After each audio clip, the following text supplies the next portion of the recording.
Muy buenos días, queridos amigos del podcast La Fiscalidad de las Cosas. Les habla Michelle Wabi y el día de hoy vamos a retomar un poco el juicio contencioso administrativo, pero esta vez lo vamos a hacer en su modalidad sumaria, el cual tiene algunas aristas peculiares, incluso algunos beneficios y términos judiciales mucho más reducidos. Sin mayor preámbulo, comenzamos.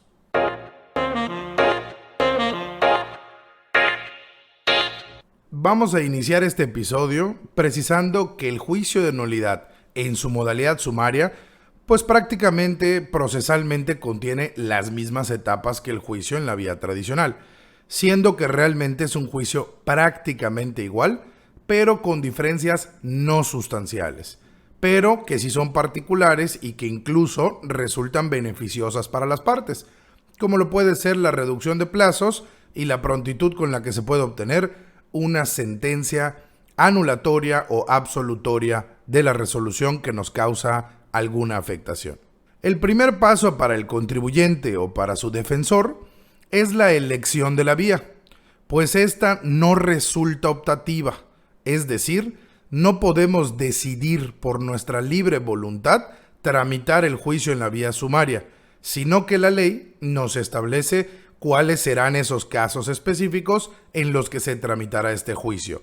siendo por supuesto la principal característica o limitante el monto o la cuantía del asunto, el cual no podrá superar por ministerio de ley el monto de 15 veces el salario mínimo vigente elevado al año,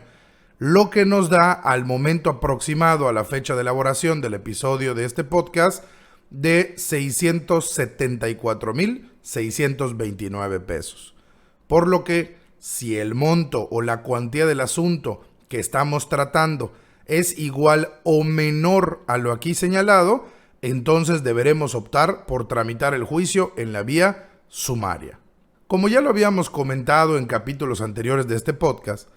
es importante destacar que para determinar la cuantía en los casos relativos a créditos fiscales o multas de autoridades federales, solo se considerará el crédito principal sin accesorios. Esto quiere decir que únicamente tomaremos en cuenta para la limitante de la cuantía que acabamos de establecer el importe histórico de la sanción o del crédito fiscal. Ahora bien, cuando en un mismo acto se contenga más de una resolución, estas no se van a acumular entre sí, por lo que únicamente se tomará el monto del crédito o de la sanción más elevada para determinar la procedencia de la vía. Déjenme ejemplificar lo anterior a ver si lo puedo dejar un poco más claro. Si tenemos una resolución administrativa que contiene 3 multas y cada una de estas multas es de $500,000 de pesos, debemos considerar que nuestro crédito fiscal es inferior al monto de los 15 veces el salario mínimo elevado al año,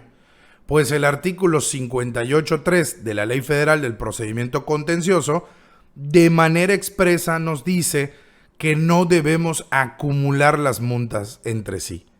En otras palabras, si tengo 3 multas de 500,000 pesos cada una, no puedo considerar que tengo un crédito fiscal por $1,500,000 de pesos, pues la ley, para efectos de la tramitación de la vía, me prohíbe sumarlas y por consiguiente tendré que tomar la multa mayor, en este caso todas son de 500,000 pesos, cantidad que resulta inferior a los 674,000 pesos que acabamos de comentar y por lo tanto mi juicio lo debo de tramitar en la vía sumaria. En el mismo sentido, también la ley nos menciona que solo debemos tomar en cuenta la suerte principal del asunto, esto es sin lo que se le denomina los accesorios, que en materia fiscal normalmente le llamamos el importe histórico del crédito fiscal. Quienes han tenido contacto con la materia fiscal y en especial con las facultades de comprobación, popularmente conocidas como auditoría, seguramente han visto una resolución determinante, la cual en su parte final siempre nos describe usualmente en una tabla la conformación del crédito fiscal, la cual se compone de un monto histórico, es decir, la deuda lisa y llana, y se le suman actualizaciones, recargos y multas para darnos un gran total final.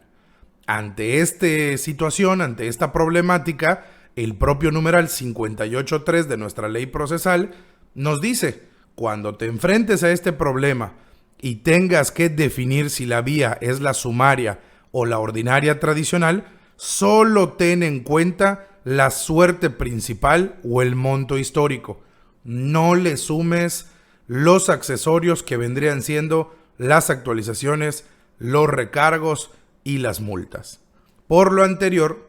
vamos a suponer que tenemos un crédito fiscal determinado en 1,000,000 de pesos. Debemos distinguir dentro de ese crédito fiscal cómo lo integró la autoridad, revisando por supuesto la resolución determinante. Pues lo más probable es que de ese 1,000,000 de pesos únicamente resulte ser el monto histórico cerca de unos 600,000 y los 400,000 restantes suelen ser accesorios. Por lo que, a pesar de que a simple vista pareciera que estamos ante un caso que supera la cuantía establecida por el artículo 58.3 y que se debería de tramitar en la vía tradicional, esto no es así. Y en realidad nuestro juicio tiene un monto menor al indicado por la ley y lo debemos tramitar con los plazos de la vía sumaria. Y con respecto a esto que acabamos de explicar, permítanme por favor hacer un pequeño paréntesis para indicar por qué ha perdido un poco de relevancia en la actualidad. La Ley Federal del Procedimiento Contencioso Administrativo, que regula el juicio de nulidad, ha sufrido modificaciones con el paso del tiempo. Vaya, la hemos ido reformando, siendo que hasta antes del 13 de junio del 2016 existían plazos distintos para iniciar las diferentes vías del juicio contencioso, pues la propia norma nos indicaba que teníamos 15 días para optar por el juicio en la vía sumaria y 30 días para optar por el juicio en la vía ordinaria. Y esto, para algunos contribuyentes o defensores despistados, podía ocasionar problemas serios y graves. Pues si nuestro asunto era sumario y por creer que el monto excedía de la cuantía establecida, al no saber realmente cómo determinarla, ya sea por error o ya sea por inexperiencia, lo tramitaban a los 30 días como si fuera un juicio ordinario y los litigantes se enfrentaban a un espantoso desechamiento de la demanda por extemporaneidad, puesto que realmente debieron optar por el plazo de 15 días y este ya había transcurrido en exceso, lo que generaba sin más el consentimiento de la resolución y, hay que decirlo, prácticamente no había nada que hacer, dejándose en este caso una resolución que nos afecta firme y sin defensas. Sin embargo, a partir del 13 de junio de 2016 y hasta la presente fecha, los plazos para la presentación de la demanda se han homologado. Esto es, hoy en día, sin importar cuál sea la vía de tramitación, tenemos 30 días para iniciar cualquier modalidad del juicio contencioso. Y obviamente esto resulta muy beneficioso para el administrado o contribuyente, puesto que a pesar de que se confunda el defensor al momento de redactar su demanda y solicite la vía incorrecta del juicio, el tribunal al momento de recibir la demanda no la puede desechar y lo que hace es reencauzar la vía, pero admitir y tramitar el juicio. Y déjenme ponerles un ejemplo. En el caso que vimos que teníamos 3 multas de 500,000 pesos cada una y el actor optó por la vía tradicional, pues pensó que éstas se deberían de sumar y que entonces tenía un crédito fiscal de 1,500,000 de pesos, al momento de admitir su demanda, el tribunal va a corregir su error y va a corregir su solicitud y lo va a tramitar en la vía que debe ser correcta, que en este caso es la sumaria, al no poderse acumular las infracciones. Pero como las dos vías ya cuentan con el mismo plazo de 30 días, pues ya no existe la extemporaneidad, sino que el tribunal ya puede admitir las demandas y reencauzar o reconducir la tramitación del juicio hacia la vía que sea correcta e idónea y oportuna. Cerrando ya el paréntesis anterior, me gustaría pasar al siguiente tema, que es la reducción de los plazos, pues suele ser lo más atractivo al momento de dictar el juicio contencioso en su vía sumaria, pues realmente se puede obtener una resolución favorable en muy poco tiempo. El primer plazo que se reduce dentro de nuestro juicio es el tiempo que tiene la autoridad demandada para realizar su contestación, pues en el juicio ordinario tendría un plazo de 30 días y en el juicio ordinario únicamente tiene un plazo de 15 días hábiles, lo que representa solo la mitad del tiempo. El segundo plazo o los segundos plazos que se reducen son los de la ampliación de la demanda y contestación a la ampliación de la demanda, ya que en la vía sumaria las partes solo contarán con 5 días hábiles. Es decir, la parte actora solo tiene 5 días para formular nuevos conceptos de impugnación y la autoridad solo tiene 5 días para contestarlos, lo que representa igualmente la mitad de los días con respecto al juicio ordinario. En tercer término, y con respecto al desahogo de una prueba particular como lo es la prueba pericial, el plazo para presentar a los peritos y que estos rindan su informe será únicamente de 3 días cada uno. Lo anterior para no entorpecer y no obstaculizar la celeridad del proceso sumario. Ahora bien, con respecto a los incidentes que pueden surgir dentro del juicio de nulidad sumario, estos serán procedentes, pero para su tramitación, la parte incidentista, es decir, quien promueve el incidente, solo tendrá un plazo de 10 días, que en el juicio ordinario solía ser de 15 días. Como nota al margen, me gustaría comentar que los incidentes que pueden surgir en el juicio, ojo, en cualquiera de sus modalidades, no solo en el sumario, son los siguientes. Primero, la incompetencia por materia, que se da cuando la autoridad demandada solicita el cambio de sede del tribunal por estar considerando que se está tramitando el juicio en un lugar distinto al domicilio fiscal del contribuyente. Ojo que esta incompetencia solo la puede pedir la autoridad. O el tercero interesado, siendo que el contribuyente, la parte actora, no puede promover esta incompetencia, pues él eligió la vía y él eligió el lugar territorial del tribunal donde promovió su demanda. Segundo incidente, la acumulación de asuntos o la acumulación de autos, cuando alguna de las partes considere que 2 asuntos que se están tramitando al mismo tiempo deben de resolverse en el mismo expediente por tratarse de casos que se encuentran íntimamente relacionados. Aquí hay que comentar que será decisión del tribunal si los acumula o los resuelve en expedientes distintos. El tercer incidente es la nulidad de notificaciones, y este lo puede promover cualquiera de las partes cuando considere que fue ilegalmente notificado alguna de las actuaciones dentro del juicio. El cuarto es la recusación por impedimento, cuando un magistrado del caso se encuentra impedido por alguna de las razones que explica la ley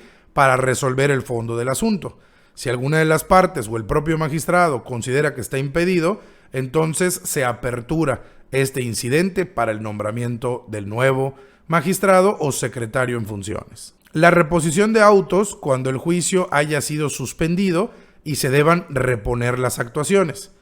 Y el sexto y último incidente es la interrupción del juicio, que ésta se puede dar, primero y lo más común, por muerte del administrado o contribuyente, por la disolución de la sociedad o la persona moral, o porque el administrado o contribuyente, persona física, se le ha declarado como desaparecido o se le ha declarado como incapaz. Y estos son los 6 incidentes que se pueden promover no solo en el juicio en la vía sumaria, sino en cualquier modalidad del juicio. Pero en todos estos casos anteriores y dentro de la vía sumaria, que es lo que estamos atendiendo el día de hoy, solo tendrá un plazo de 10 días hábiles para tramitar el incidente correspondiente dentro de esta vía. Igualmente, es preponderante establecer que se va a reducir el plazo para la interposición del recurso de reclamación contemplado en el artículo 59. Ya lo habíamos visto, ya había sido materia de otro episodio de nuestro podcast, donde el recurso de reclamación lo puede promover cualquiera de las partes cuando no esté de acuerdo con una de las actuaciones, con uno de los acuerdos que emitió el magistrado instructor del asunto dentro del juicio contencioso. Pero, a diferencia de la vía ordinaria, donde contábamos con 15 días para presentar el recurso de reclamación, ahora solo contaremos con 10 días para la presentación de dicho recurso. Y por último, me quiero referir a la sentencia, donde aquí hay 3 peculiaridades que diferencian al juicio sumario de manera importante. Primero, el plazo que tiene el magistrado instructor para dictar la sentencia que le ponga fin al procedimiento, por ministerio del artículo 58.13 de la ley en comento, es únicamente de 10 días. Y esto está directamente relacionado con las otras 2 peculiaridades que vamos a ver, puesto que el tiempo de emisión de la sentencia es realmente reducido con respecto a los 45 días que la propia ley le da al tribunal para la emisión de la sentencia en el juicio ordinario. Y esto nos lleva a la segunda peculiaridad. Dado que la sentencia en el juicio sumario no se emitirá de forma colegiada. Es una sentencia unitaria. Esto quiere decir que únicamente será el magistrado instructor que tramitó el asunto el que lo resuelva. Punto. Sin tener que realizar un proyecto, sin tener que someterlo a la votación de los demás magistrados de la sala. Bastará con que él plasme su decisión y le ponga fin al procedimiento. Y por eso solo se le dan 10 días para resolver el caso, pues ya no necesariamente tiene que consensar, discutir o votar el proyecto con sus pares en la sala. Y como última peculiaridad, tenemos que por ser asuntos de cuantía baja, es decir, pues no pueden sobrepasar los 674,000 pesos, que ya hemos mencionado con anterioridad, la autoridad demandada por regla general no puede controvertir la sentencia. Y esto es una maravilla, porque esto quiere decir que si el magistrado instructor ha resuelto anular la resolución, anular la multa, anular el crédito fiscal que afectaba los derechos del contribuyente, la autoridad que fue señalada como demandada en el juicio, que puede ser cualquiera, IMSS, Infonavit, SAT, Conagua, Zagarpa, Semarnat o la que ustedes gusten, ya no tiene la oportunidad de combatir la sentencia mediante la revisión ante los tribunales colegiados de circuito. Lo que sí pudiese hacer si estuviéramos en el juicio ordinario y la sentencia no le resulta favorable a la autoridad, puede impugnarla ante el Poder Judicial. Pero en este caso y en la vía sumaria, al ser una sentencia unitaria y no colegiada y por la baja cuantía, la ley imposibilita a la autoridad para promover esa revisión. Por lo que entonces vamos a tener una sentencia firme y vamos a tener un caso concreto resuelto en un menor plazo que las demás modalidades del juicio. Sí me gustaría o es importante mencionar que en caso de que la sentencia no le resulte favorable, pero al administrado o al contribuyente, este sí podrá presentar el amparo directo ante el Poder Judicial, puesto que de lo contrario existiría una transgresión directa a su derecho de tutela judicial efectiva, que como todos sabemos está consagrado en el artículo 17 de la Constitución Política de nuestro país. Y bueno, para finalizar este episodio de nuestro podcast, me gustaría aclarar que los únicos casos en los que procede la tramitación del juicio en la vía sumaria es cuando los asuntos que vamos a llevar tienen una cuantía determinable en dinero, puesto que si la resolución que nos causa una afectación establece otro tipo de afectaciones al contribuyente o al administrado, como lo puede ser, por ejemplo, un embargo de bienes, la clausura de un negocio, el no otorgamiento de una concesión o la negativa de un permiso, entre otros, pues estos asuntos, al no tener una naturaleza económica propiamente hablando, no pueden ser tramitados en la vía sumaria y deben seguir los plazos, términos y condiciones establecidos en la vía ordinaria o tradicional. Y así, sin más, hasta la próxima.